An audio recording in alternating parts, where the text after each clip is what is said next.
Hey guys, welcome back to Andy's Dinosaur Reviews, and today we are back with one of the absolute most insane yet one of the coolest models that I have ever seen, as we have the Creature Preacher Magmasaurus. Now, if you don't know what that is, it is basically something from Transformers that has now been brought to life in a more kind of realistic way. I mean, it's more of like a lifelike way. Obviously, it's not, a Transformers version, and it's basically a mangled up version of three different species of prehistoric creatures combined into one, because we've got a Giganotosaurus mixed with a Quetzalcoatlus mixed with an Elasmosaurus. And it is absolutely insane. No question about it. This is probably one of the most epic and one of the most over-the-top awesome models that Creature Preacher has ever created. So without further ado, let's jump to a closer look and check it out from there. So starting up here at the head sculpt, well, one of the head sculpts, you can see we start with the Giganotosaurus, and as you can see, he's done a really good job of sculpting out a lot of very impressive fine detail here in the Giganotosaurus area. On top of that, you can also see he's done a great job of applying tons of different coloration, as we have all different variations of greens, blues, and purples through the course of the head of this dinosaur, making it look honestly really cool. I love the colors of the face of this. You can see the nostrils sculpted out. You can also see again like a line of ridges moving up and over the top of the head, a few more here over the top of the eye area.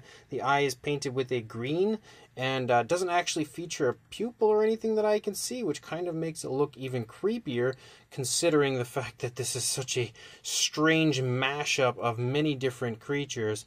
But honestly, it looks super cool, and I am a massive fan of the colors that he's chosen for this. As you move back into the neck, you can also see some of the scale, detail, and everything picking up, as well as, again, more of that variation of color.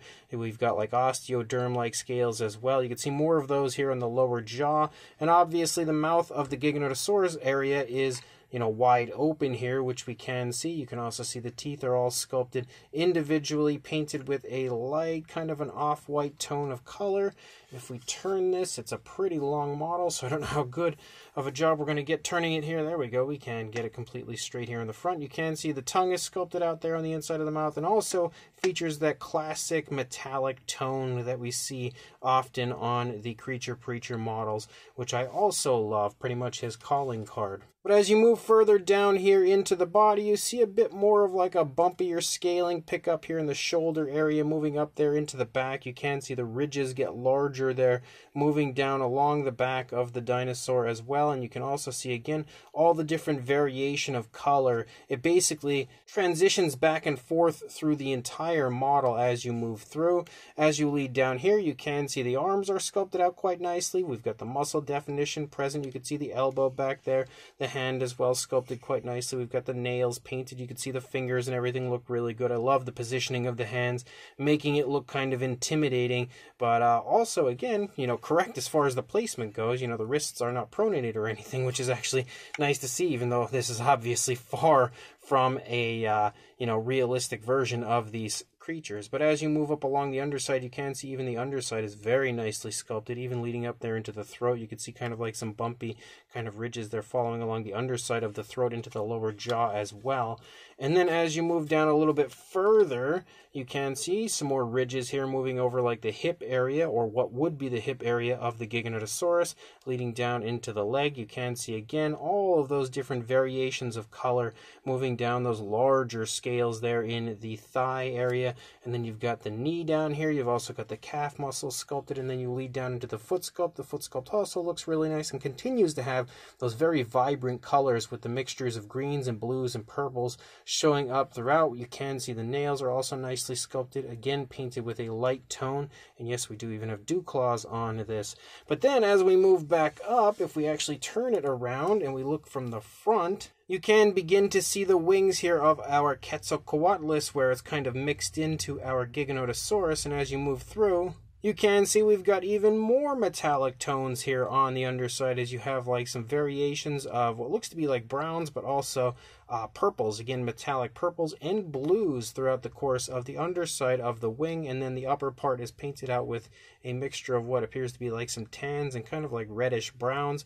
Creature Preacher always includes a ton of color on his models, and you can see this one features even more than your usual. You can see the undersides there of the feet of the Quetzalcoatlus as well, again kind of sticking up and over the shoulders of the Giganotosaurus. As you move over here, you can again see the wings here, the undersides of the wings at the very least. And then if we turn this around and take a look at the other side of our Quetzalcoatlus, you can now see how it's basically like formed into the back of the Giganotosaurus. You can see again the upper side of the wings does feature much darker coloration, no longer with that metallic tone. Again, really smooth application of that paintwork up here, and you can see again the reddish browns and tans that move along the upper part of the wings. You can also see the hands right there sculpted out, again the nails sculpted out as well. And if we move over here to the side, you can get a nice side profile of the Quetzalcoatlus head. You can see the teeth. Again, the mouth is sculpted in an open position. We can see the metallic tone there on the inside of the mouth for the Quetzalcoatlus as well, and you can see the tongue in there. And again, the eye is painted with a green back here and no pupil, yet again still giving it that very creepy kind of almost possessed sort of look. And as you move down through the neck of the Quetzalcoatlus, you can again see the skin texture moving through as you lead out into the body of our Quetzalcoatlus. Even more coloration. You can see reddish tones, tan tones, all sorts of color added as you lead out into that area as well. And then as we move back, you can now see the beginning, or actually I would say technically more like the end of the body of our Elasmosaurus. As we lead out, you've got the flippers. You can see the flippers look super cool. They almost have like spikes there on the end of the flippers. Again, very stylized, obviously. We've got ridges moving along the side of the flippers as well. And you can see that we have greenish tones for the Elasmosaurus, but we also have really nice bluish tones, and again, even darker tones contained within that I can see as well. Very bumpy, very rugged body for the Elasmosaurus. As you move out, you can see more ridges kind of following along the side. We also lead down as we've got more legs back here, again, kind of reminiscent to the legs that we saw in the Giganotosaurus at the earlier part of the model. Back here, you can see we have more of like a spiky sort of look for the upper part of the thigh moving down. You've got the calf muscle and everything down there into the foot. The foot kind of resembles the foot sculpt of the Giganotosaurus, pretty much the same style as far as like the toes and everything and the nails. But as you lead back here, you've got a few more kind of ridges there sticking off of the back of the leg. You can see more of the blue that's been dry brushed over the greenish tones. As we move back up here, you can again see that we've got more of that very bumpy skin texture leading out, and then you lead out, you've got another flipper back here looking very similar to the way we saw it on the front flipper, or the rear flipper, I guess, technically, because that would be like the back of the Elasmosaurus. Such a confusing model to review and explain, but it is so unbelievably awesome. And then as we move up here, we start to lead up into the neck of our Elasmosaurus, and as you lead out, you can see very bumpy skin texture throughout.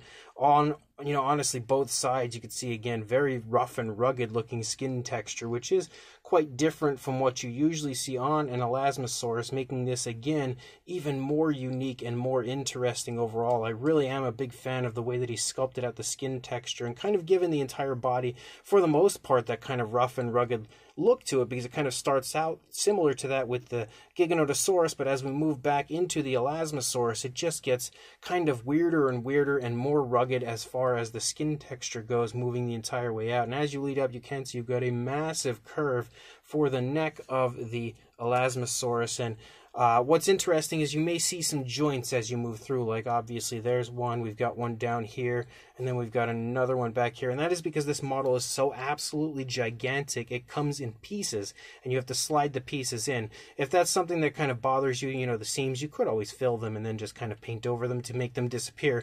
It doesn't bother me at all. Again, with a model like this and the way that the neck and everything is positioned and how there's just so much to it, it's best that it comes, kind of pulled apart like that, and it few different pieces so it arrives safely. But as you lead up here, you can again see we've got like some ridges moving along the back of the neck. You can see they are painted out with a greenish tone.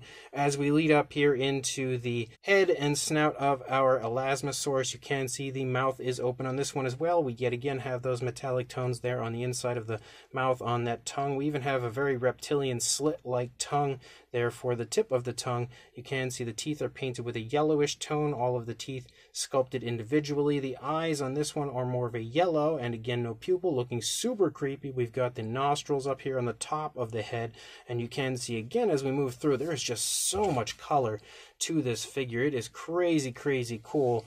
If we try to get a shot, it's kind of hard because the head of the, yeah, I'm not going to be able to get a good shot there. The head of the Giga is kind of in the way to try to get a shot, you know, head on for our Elasmosaurus. But as you move along the opposing side, you can see again just how unbelievably cool looking this model is. This has got to be far and away one of, if not the absolute most unique and crazy off-the-wall models that I have ever had the pleasure of checking out in person. When I brought my son into my collection room the other day, I feel like I blew his mind with this. Standing up on my review station, he honestly was so baffled and would not stop asking me questions about it because it's just so unbelievably cool and unique. As you move along the underside, you can continue to see again how the skin texture looks and how it transitions from one creature to the next, and of course how the paintwork looks as well. Again, he doesn't skimp out anywhere when it comes to the paintwork. It looks phenomenal in every area because he applies so many variations of color and so many different techniques with washes and airbrushing and dry brushing. There's just so much to it. But honestly, that has got to be one of the coolest models I have ever seen. Now, as far as a size goes on this one, it is definitely quite large. For a height to the top of the head of the Giganotosaurus, you are looking at a little over 8¼ inches, or a little over, I would say 21 centimeters. If we go to the top of the head of the Elasmosaurus, which you're not going to see perfectly, actually the top of the neck, I think might be the highest point, you are looking at just shy of 10¾ inches, or a little over 27 centimeters. And then if we go and check out a length, if we go for the length from the back of the neck, wow, this is actually going to be hard to do because of the Quetzalcoatlus wings. The back of the neck of the Elasmosaurus to the snout of the Giga, around 15 inches, or about 38, maybe a little over 38 centimeters. For a size comparison, there is Mr. Papo T-Rex, the Attack Pack Colovosaurus, Robert Muldoon, and the Collect A Human Being next to our massive Creature Preacher Magmasaurus. And as you can see, that Magmasaurus is larger than everything that we have here. This is definitely one of those models that I feel like it's not going to do well when it comes to comparisons, because honestly, like, what do you compare with it? There's just like nothing that is similar to this that I've ever experienced in the dinosaur collecting community. The closest would be like a custom two-headed T-Rex from Mattel that I got a while back, but this is far and away more unique and crazy than that. So I really don't know what to compare with it. I guess we'll just do a few randoms. Here we've got a Mattel Velociraptor and Dilophosaurus, which you can see is very clearly a lot smaller. We've also got a Schleich Diabloceratops and Collect A Deluxe Dimetrodon, again a lot smaller. If we actually bring in the Mattel Elasmosaurus and put it next to the head of the Elasmosaurus included in this model, you can see the head and neck is kind of similar as far as like the overall size of the head and stuff, but the neck is obviously a whole lot longer on the Magmasaurus version, which again, even the Elasmosaurus you can see is definitely a good bit smaller than what we have for the Magmasaurus from Creature Preacher. So this Creature Preacher Magmasaurus is honestly so cool. Like,